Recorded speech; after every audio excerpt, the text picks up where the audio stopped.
வணக்கங்களே கடவுளூர் TV நேயர்களுக்கு லட்சுமி நாராயண அன்பு வணக்கங்கள். இப்போ நம்ம பார்க்க போகிறது வார ராசி பலன் 17ஆம் தேதியிலேருந்து 23ஆம் தேதி வரை எப்படி இருக்க போதான்னு பார்க்க போகிறோம். ஸோ எப்போதுமே சொல்கிறதாங்க, லக்னத்துக்கு பாருங்கள். ராசிக்கு பார்ப்பதை விட லக்னத்துக்கு பார்க்க ரொம்ப பர்ஃபெக்டாக இருக்கும். உதாரணமாக ஒரு மகர லக்னம் விருச்சிக ராசினா நீங்கள் வந்து விருச்சிக ராசிக்கான பலன்களை பார்க்குறோம், மகர ராசிக்கான பலன்களை பார்க்கும்போது ரொம்ப சூப்பராக இருக்கும். முதல்ல வர்றது புது பலன்கள், அதுக்கப்புறம் தசாபுக்தி பலன்கள். உங்களது ஜாதகத்தில் என்ன தசாபுக்தி அந்தரங்கள் வருதோ அதை மிங்கிள் பண்ணி பார்க்கணும், ரொம்ப பர்ஃபெக்டாக இருக்கும். வீடியோட எண்டில் டிப் ஆஃப் த வீக் இருக்குது, மறக்காமல் பாருங்கள். ரிஷபராசி. ஸோ ரிஷபராசிக்கு வந்து பார்த்திங்கன்னா உங்களது ராசி அதிபதி சுக்கிரன் வந்து 6ல் இருக்கும்போது வேலை இல்லாதவர்களுக்கு வேலை கிடைக்கிறதுக்கான வாய்ப்புலாம் ரொம்ப சிறப்பாக இருக்குது. அடுத்த கட்டத்திற்கு மூவ் ஆகிறதுக்கான வாய்ப்புகள், நல்ல லாபங்கள் வர்றதுக்கான வாய்ப்புலாம் இருக்குது. தொழில் ரீதியான விஷயங்கள் சில பேருக்கு நிறைய பிரயாணம் பண்ணுறமான விஷயங்களும் நிறையா இருக்கும். தொழில் ரீதியான விஷயங்களில் கொஞ்சம் கடன் வாங்குற மாதிரி சூழ்நிலை கண்டிப்பாக ஏற்படுத்துங்க. அதுக்கப்புறம் பார்க்கும்போது உங்களது 2 மற்றும் 5ஆம் அதிபதியான புதன் 7ல் வக்கரமாக இருக்கும்போது கொஞ்சம் கணவன் மனைவிக்கும் கொஞ்சம் ஈகோ கிளாஷஸ் வர்றதுக்கான வாய்ப்புகள் இருக்குது. குழந்தைகள் கொஞ்சம் பிடிவாதம் பிடிப்பாங்க. ஸோ அதெல்லாம் கொஞ்சம் வந்து நம்ம பேச்சிலும் வந்து ஒரு பிடிவாதம் இருக்கிற மாதிரி ஃபீலை கண்டிப்பாக கொடுக்கும். பட் இருந்தாலும் கொஞ்சம் கவனமாக இருக்கணும். லாபங்களில் எந்த குறைவும் இருக்கிறதாலும் ஈகோஸ் கொஞ்சம் அதிகமாக இருக்கிற மாதிரி ஃபீலை கண்டிப்பாக கொடுக்குங்க. அதுக்கப்புறம் பார்க்கும்போது உங்களது 3ஆம் அதிபதியான சந்திரன், 3ஆம் அதிபதி சந்திரன் வந்து 6ல் இருக்கும்போது நல்ல பிரயாணங்கள் பண்ணுறமான விஷயங்கள் நிறைய கொடுக்கும். ஸோ வேலை விஷயமாக நிறைய பிரயாணங்கள் போகிறமான விஷயங்களும் நிறைய இருக்குங்க. மேஷ லக்னமாக வந்து செவ்வாய் தசாபுத்தி அந்தரங்கள். செவ்வாய் வந்து பார்த்திங்கன்னா உங்களுக்குன்னு பார்க்கும்போது 7ல் இருக்கும் சுப நிகழ்ச்சி நடத்துறதுக்கான வாய்ப்புகளை கண்டிப்பாக கொடுக்குங்க. அதே மாதிரி வந்து பார்த்திங்கன்னா உங்களுக்கு வந்து 4ஆம் அதிபதியான சூரியன் வந்து பார்த்திங்கன்னா உங்களுக்கு 7ல் இருக்கும்போது நல்ல வருமானங்கள், சுப நிகழ்ச்சிகளுக்கான நிறைய ட்ராவல் பண்ணுறமான விஷயங்கள் எல்லாம் நிறைய கொடுக்குங்க. அதே மாதிரி வந்து பார்த்திங்கன்னா மனைவி சார்ந்த விஷயங்களில் வந்து பார்த்திங்கன்னா தொழில் ரீதியான ஒய்ஃப் பேரில் ஏதாவது தொழில் ஆரம்பிக்கலாங்கிற எண்ணங்கள்லாம் நிறைய கொடுக்கும். ஸோ அதெல்லாமே ரொம்ப சிறப்பு தான். அது மாதிரி உங்களுக்கு முயற்சிகள் பெருசாக இருக்கும். அதே மாதிரி உங்களுக்கு வந்து 6ஆம் அதிபதி சுக்கிரன் ஆட்சி பலத்தோடு இருக்கும். வேலை இல்லாதவர்களுக்கு வேலை கிடைக்கிறதுக்கான வாய்ப்பு, கடன் கேட்ட இடத்துல கிடைக்கிறதுக்கான வாய்ப்புலாம் ரொம்ப நல்லா இருக்குது. அதுக்கப்புறம் உங்களுக்கு வந்து 8ஆம் அதிபதியான குரு.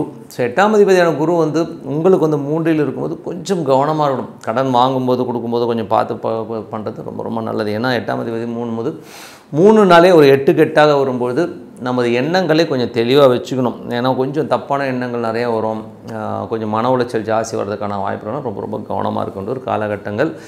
அதுக்கப்புறம் பார்க்கும்போது உங்களது 9 மற்றும் 10ஆம் அதிபதி சனி 11லும் நல்ல லாபங்கள், நல்ல ஏற்றங்கள் வர்றதுக்கான வாய்ப்புலாம் ரொம்ப சிறப்பாக இருக்குது. அதுலேயும் பார்த்திங்கன்னா அது வக்கரமாக இருக்கும், கொஞ்சம் ஸ்லோவாக வர ஃபீலே கொடுக்கும். மற்றபடி எல்லாமே சிறப்பு தான். அதுக்கப்புறம் பார்க்கும்போது உங்களுக்கு 12ஆம் அதிபதி செவ்வாய் வந்து உங்களுக்கு வந்து 7ல் இருக்கும்போது கொஞ்சம் நல்ல பெரிய லாபங்கள் சம்மந்தமான விஷயங்களில் கொஞ்சம் அலைச்சல்கள் இருக்கும்.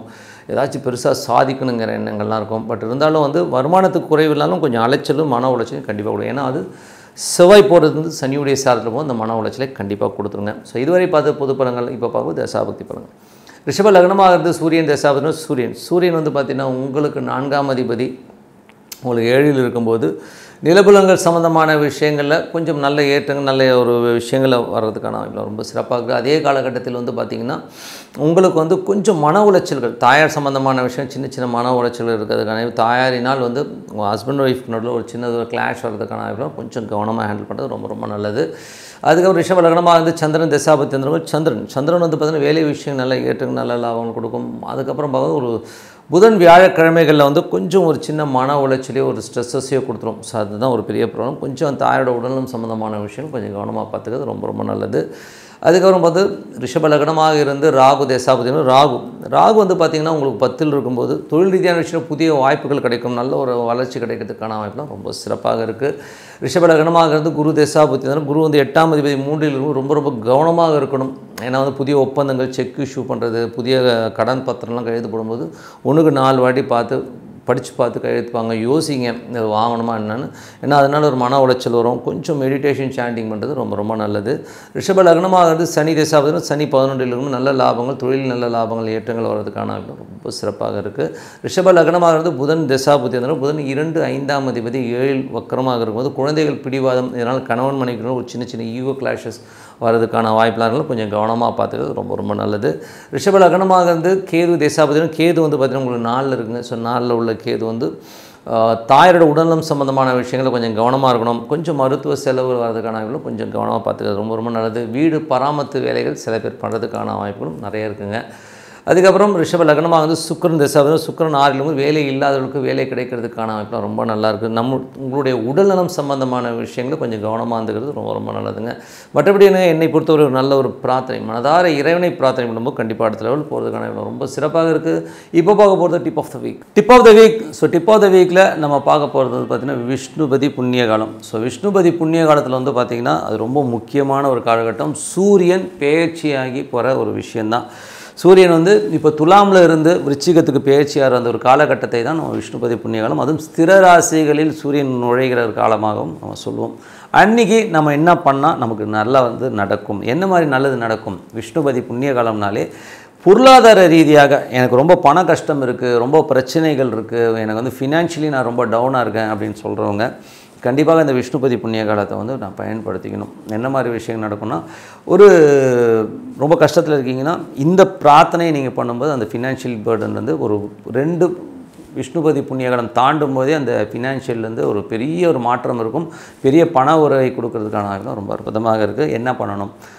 அது வந்து பார்த்திங்கன்னா விஷ்ணுபதி புண்ணிய காலம் உங்களுக்கு வர்றது வந்து பார்த்திங்கன்னா 17ஆம் தேதி அன்றைக்கி கார்த்திகை 1, ஓகேங்களா? 17ஆம் தேதி அன்றைக்கி இங்கே காலையில் 10:30 மணிக்கு வருதுங்க. ஸோ காலையில் வந்து 10:30 மணிக்குள்ளாக, அதாவது முதல் நாள் நைட்டு தான் அது பயிற்சி ஆகுது சூரியன். இருந்தாலும் நமக்கு டைமிங் பார்த்திங்கன்னா ஒரு 6 மணிலேருந்து 10:30 மணிக்குள்ளே காலையில் நீங்கள் வந்து அந்த பிரார்த்தனை பண்ணுங்கள். சூப்பராக இருக்கும். என்ன மாதிரி பிரார்த்தனைனா, ஒரு 27 பூ ஒரு கவரில் எடுத்துக்கோங்க, ஓகேங்களா? ஒரு விஷ்ணு ஆலயம் போங்க, கொடிமரம் இருக்கணும் அந்த விஷ்ணு ஆலயத்தில், ஓகேங்களா? பெருமாள் கோயில், சின்ன சின்ன பெருமாள் கோயிலும் நிறைய இருக்குது. கொடிமரம் இருக்கிற ஒரு பெருமாள் கோயில் போங்க. மனதார அந்த ஓம் நமோ நாராயணா, ஓம் நமோ நாராயணான்னு சொல்லிட்டு அப்படி ஜபம் பண்ணுங்கள். சும்மா அப்படியே உள்ளுக்குள்ளே மனசார அந்த இறைவனை நினச்சிக்கிட்டு 27 சுற்று, ஒரு சுற்று முடியும் போது ஒரு பூவை வச்சுட்டு வாங்க. ஏன்னா நம்ம கவுண்டிங்கில் போனோம்னா பிரார்த்தனை போயிடும். அதுக்காக நீங்கள் வந்து சொல்லிக்கிட்டே பண்ணிவிட்டு வாங்க. 27 சுற்று சுற்றிட்டு இறைவனை மனதார பிரார்த்தனை பண்ணிவிட்டு வெளியில் வாங்க. அற்புதமான பலன்கள். இந்த விஷ்ணுபதி புண்ணிய காலங்கிறது வந்து ரொம்ப ரொம்ப முக்கியமான விஷயம். இதில் வந்து பார்த்திங்கன்னா ஃபினான்ஷியலி எவ்வளோ பேர் எனக்கு தெரிஞ்சவங்க ரொம்ப டிசாஸ்டரு, ரொம்ப டென்ஷனாக இருக்குது, எனக்கு அடுத்தது என்ன பண்ண முடியல அப்படின்னு சொன்னவங்களுக்கும் ஃபினான்ஷியலி ஒரு பெரிய குரோத்தை கொடுத்த ஒரு காலகட்டம் தான் இந்த வழிபாடு. இந்த வழிபாடை எல்லாரும் கடைபிடிக்கணும்னு சொல்லிட்டு உங்களிடம் விடைபெறுவது உங்கள் லக்ஷ்மி நாராயணன். நன்றி, வணக்கம். கடவுள் அருள் டிவியை பார்த்தமைக்கு நன்றிகள். மேலும் இது போன்ற தகவல்களை தெரிந்து கொள்ள கடவுள் அருள் டிவியை சப்ஸ்கிரைப் செய்யுங்கள். மறக்காமல் பெல் ஐக்கானை கிளிக் செய்யுங்கள்.